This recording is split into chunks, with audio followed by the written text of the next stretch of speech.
Welcome back. The title of this mini lecture is The U.S. Homefront During World War II.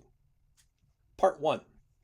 We're going to talk about 5 terms or themes that, as you read more about what Americans endured during this time, you can use these as gateways to better understand the resource materials that you're working through. All right, let's get into it. So, the first term for us is blackouts. Now, what this is a term that refers to the lighting conditions that were required in some areas on a sort of initial basis in the first weeks and months in the aftermath of the attack on December 7th, 1941. You had government officials and others who urged everyone to turn off lights completely, often on the coasts, but in some cases, in and around even the Chicagoland area as well. And the goal was that this was better for defense and to aid the civilian population. Now, eventually, some of this would be gotten rid of. But if you were living in America in the first weeks and months in the aftermath of December 7th, this process is something that you might have experienced. The second term for us is scrap drives. This is a much, in terms of sort of wide, ubiquitous experiences for many in America during the Second World War, scrap drives were an incredibly common thing that you would have encountered if you were walking around a town or city really throughout the United States. American industrial production was key to understanding Allied victory. However, that industrial production is contingent on resources that can be used to produce the materials.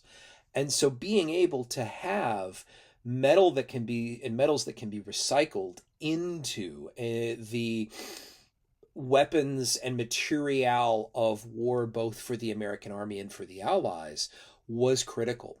So it was commonly something that would be done either through the press or in other ways through the public of scrap drives. You had piles of scrap that would be present in towns, and people would come and they would put things there. So this was a common part of the process, especially if you were young. This was a way for you to partake in the war. But if you were someone who was, going to be on the home front, this was absolutely a way to be able to, to participate. All right.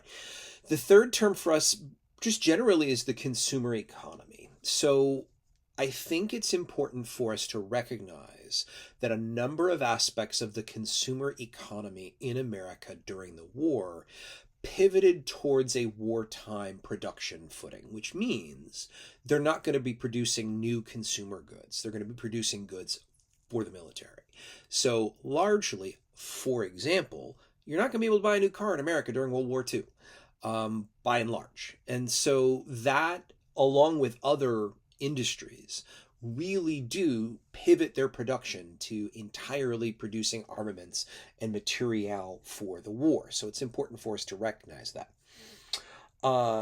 The fourth term for us is what's called the Office of Price Administration. So the Office of Price Administration, or the OPA, is going to be an important part of the process of living in America during the war, because they're the folks who are going to set prices or be involved in setting prices. There was a concern, of course, with this consumer pivoting, with resource acquisitions, right? What could folks have access to? That prices might, to a certain extent, spike. You, of course, at this time have defense industry jobs. Pay is going to go a certain rate.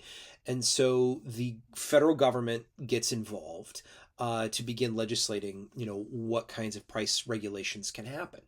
And that brings us into our other term, which is rations or rationing.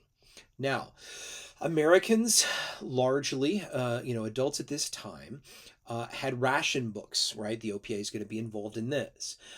Much of the rationing process, be it for food or gasoline, right, that kind of stuff, but I'm speaking specifically really about food, is going to be tiered around things like occupation. It's going to be tiered around things like, that's more gas, but it's going to be tiered around things like size of the family, right? That kind of thing.